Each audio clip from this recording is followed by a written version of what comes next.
Time to re-up YouTube. Your boy Young Mustard is back with another video, and of course in every NBA season there's always ups and downs, but in today's video we're gonna talk about those downs because I thrive off negativity, as you guys know. A lot of players, coaches, GMs, executives, everybody involved in the NBA is eligible to be a disappointment in this video. But let's start off with the obvious one. I'm gonna keep this short because I already trashed this bum, and that's Ben Simmons in the Brooklyn Nets. Look, I understand that once Harden requested his trade, they were probably already cooked, but trading James Harden for Ben Simmons was already a risk considering what he was pulling off in Philadelphia at the time. But let's keep it a buck, man. I ain't gonna lie. He deadass might have the worst contract in the history of professional sports. The guy uses any excuse to not play. He gets hit on his eye and then says his knee is hurting. He doesn't want to improve. He obviously cares more about being a celebrity, fucking Megan Thee Stallion and Kelsey instead of actually improving on the court. And now the Nets still have to pay him nearly $80 million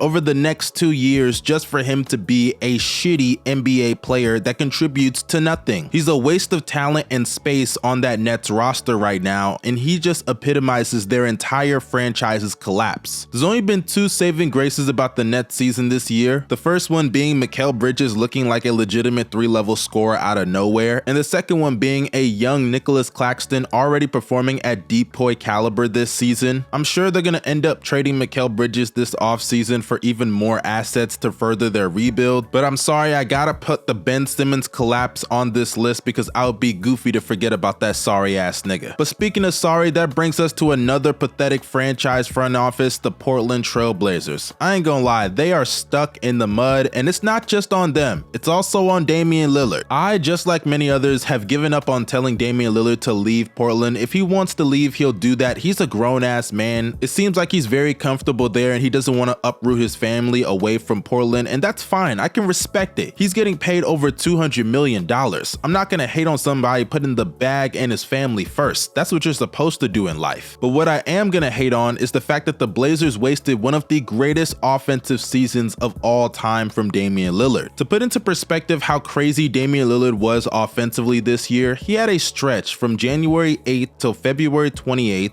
of 22 games where he averaged 38 points, 7 assists, 5 rebounds, shooting 51% from the field, 40% from 3 on nearly 12 attempts a game, and 95% at the free throw line. That all accumulates to a true shooting percentage just slightly short of 70%. One of the craziest scoring stretches that I have ever seen, consisting of multiple 30 pieces, 40-point games, a 60-point game, and a 71-point game. But yet throughout that whole stretch, the Blazers were just 10 and 12. Just a disappointing performance from the team overall when it comes to the win-loss column. And to be fair, even though their offense isn't amazing around him, let's be honest here, this team's biggest issue is their defense, and Dame is not helping that whatsoever. But it seems like this organization has not learned from their past mistakes by pairing Damian Lillard with another undersized 2-guard in Anthony Simons who can't guard his own shadow. It's like they don't learn from any of their past mistakes. Then you throw into the mix that the Blazers are probably going to trade their pick if it's not 1 or 2 in the draft, then I truly do wonder, as much as I understand Damian Lillard's reason for wanting to be in Portland, is he really making it that much beneficial for this team? Because they could have a really nice rebuild if they move on from Dame and be in a better position than they are right now with him. But hey, I'm not gonna speculate, that's just food for thought. Let me know down below in the comment section, by the way, if you think that Damian Lillard is really holding the Blazers back. But that brings us to our next disappointment, and I have to say the Atlanta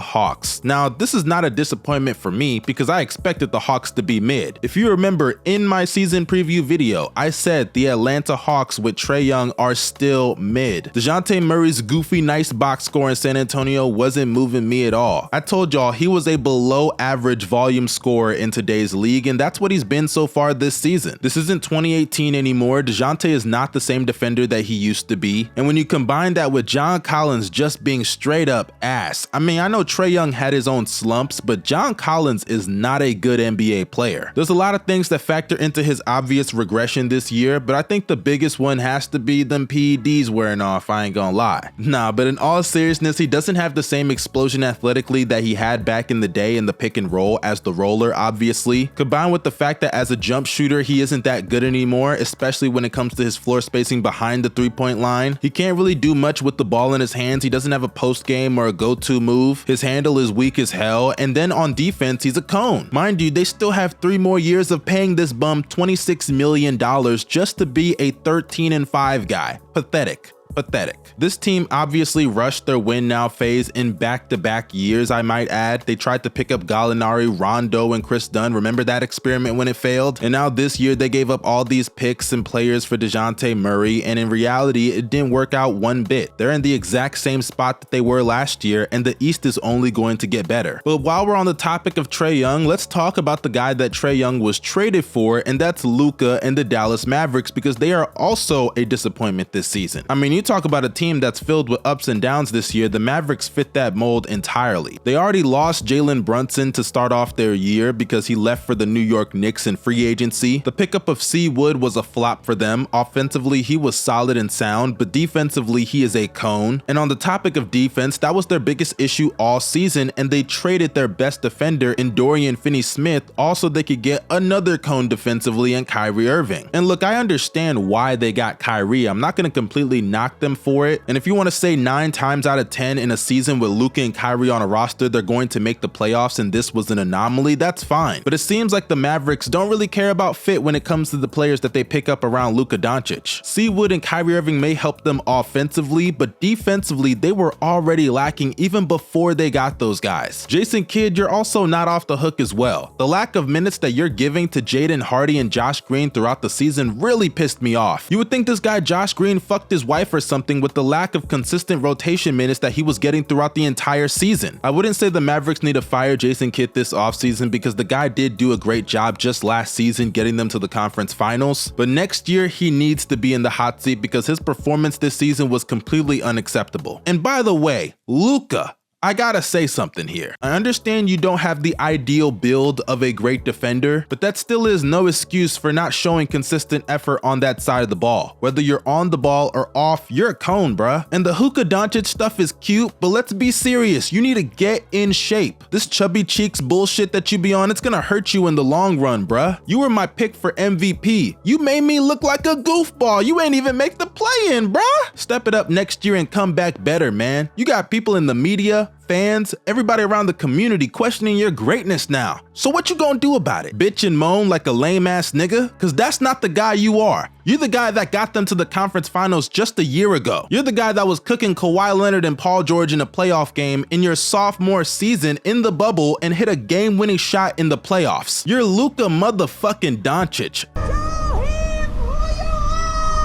Moving on to the next disappointment I have down this season, I have to say Zion Williamson's health. One of the biggest things that basketball fans were looking forward to this year, myself included, was the return of Zion to this Pelicans team. He looked to be in much better shape, and with the way the Pelicans played last year, especially in the play-in games and the playoffs, it was very clear that Zion had a very competent roster that he can compete in the Western Conference with. But unfortunately, Zion has not even played 30 games this year, and yet it doesn't look like he's going to be coming back anytime soon. Look, I love Zion, and I'm not gonna sit up here and make a bunch of fat jokes or anything, but I'm scared for his future. I mean, he's a 6'6", 280+ pound power forward in the NBA. Whether he's in shape or not, his game just invites contact and physicality. It's a part of who he is as a player. I'm not wishing injury on anybody, but we may just have to accept the fact that he is injury prone. Out of his 4 years in the NBA so far, he has only had 1 season where he's played over 30 games. 30 games, and that season was the 2021 season where he played 61 games in the shortened year due to COVID. I'm really wishing him the best of health because the NBA needs stars like Zion in this league, I ain't gonna lie to you. His unique skill set in that body is a blessing and a curse, and it looks like that curse still has a stranglehold onto his career. But that brings us to the final disappointment of this season, and that has to be the Minnesota Timberwolves. Oh my god. This team has had such a disappointing year by my standards. If you guys remember, I had the Timberwolves 5th on my season predictions. Hell, I don't even know why I'm asking if you guys remember. Y'all remind me every single day about that take. I'm gonna have to take that one to the grave, I ain't gonna lie. Let's start off with the fact that Anthony Edwards, even though he has shown improvement, in the beginning of the season, he wasn't playing that well. And even though now he's playing extremely well, I want him to improve as an off-ball defender. He ball watches a little bit too much for my liking. And also, his decision making in the half court, it needs to improve. There are too many times where he just drives to the basket and kicks it out to whoever's in the corner, and it's an easy read for the defender because he doesn't make any other type of reads in those situations. But to be honest, Ant is far from the biggest problem on this roster. Let's start off with Karl Anthony Towns. Now, I know Cat has been injured for a good chunk of the season, but let's be real here. I think this year confirmed what I and many others have thought about Cat for years, but have just been too afraid to admit. He just may not be that impactful of a player. In theory, Cat sounds like a great generational talent, and to a degree offensively, he is amazing. He can hit pull-up threes in transition, step back threes, he has a nice little post fade, a good mid-range, he can take defenders off the dribble, he's a good passer, especially in the high and low post, and with a skill set like that on a 7-foot big, you would think that he'd be a top 10 player in the league, but nope. Offensively, he still has limitations primarily in the post. He doesn't have real inner core strength to back down players, even some wings. It's truly pathetic and some soft ass shit, I ain't gonna lie. But to be honest, that's not even the biggest issue with Karl Anthony Towns. The biggest issue is his defense. Cat, in all ways imaginable, is a bad defender. He isn't good on the perimeter, he doesn't move his feet very well, he's not a great rim protector, even though he's an okay shot blocker, I'll give him that, but his IQ is truly embarrassing. There are too many times, countless times I should say, where he is in foul trouble for no reason. If there was an over-under on Karl Anthony Towns' foul amount, I'm going to bet the over every single time. Cat's defense is so bad that on a team that had Anthony Edwards, Vanderbilt, McDaniels, and Patrick Beverly, they were still a mid-defensive team, and it's not because of them. It's not because of D'Lo. It's because of you, Cat. You. That's the whole reason they had to go and trade away 5 players and 5 first-round picks in order to pick up Rudy Gobert to protect your sorry ass defensively. And now that brings me to the 7-foot-tall Frenchman. I love Gobert defensively. He's a really great defender, one of the greatest rim protectors that we've seen over the last 20 to 30 years. But it's clear that defensively he has taken a noticeable step back from his days in Utah, especially compared to the 2019-2020 days where if you just take a step in the paint, you know your shit is getting swatted to the front row. But honestly, defensively, that's not even the real issue with Gobert because he's been fine on that end. Offensively though, that has been the real problem with Gobert. I used to complain about the Jazz not getting Gobert the proper amount of touches like lobs, dump offs, all of those kind of basic touches you can give Clint Capella for Christ's sake. But it's obvious that Gobert is making their offense worse in Minnesota. He ruins the spacing, he can't create for his own, and on top of that, when they give him the ball, sometimes he just has stone hands. Let's keep it a buck here. I'm not saying he's a useless offensive player, but for somebody like Anthony Edwards who still needs to develop as a playmaker, especially on his drives, having Gobert always at the rim all the time because he's useless anywhere else offensively is not always beneficial for Ant or the team's offensive success. This team is going to be stuck in the mud until they move on from Karl Anthony Towns. I'm telling you that right now, because they can't move Gobert and they're obviously not going to trade Ant. They have to make this work because of what they gave up to get Gobert. And the only way they can improve their roster is trading Karl Anthony Towns because he does have value on the market. Whether you're getting picks or players or a combination of both, you need to get something to improve this team's future because right now Danny Ainge is in control of it. But hey, those are just my thoughts on the biggest disappointments of the 2023 NBA season. You guys let me know down below in the comment section if you agreed or disagreed with me. Also, don't forget to like, share, and subscribe to the channel. Press that bell for post notifications. This is your boy Young Mustard signing out. You guys stay safe and have a blessed day.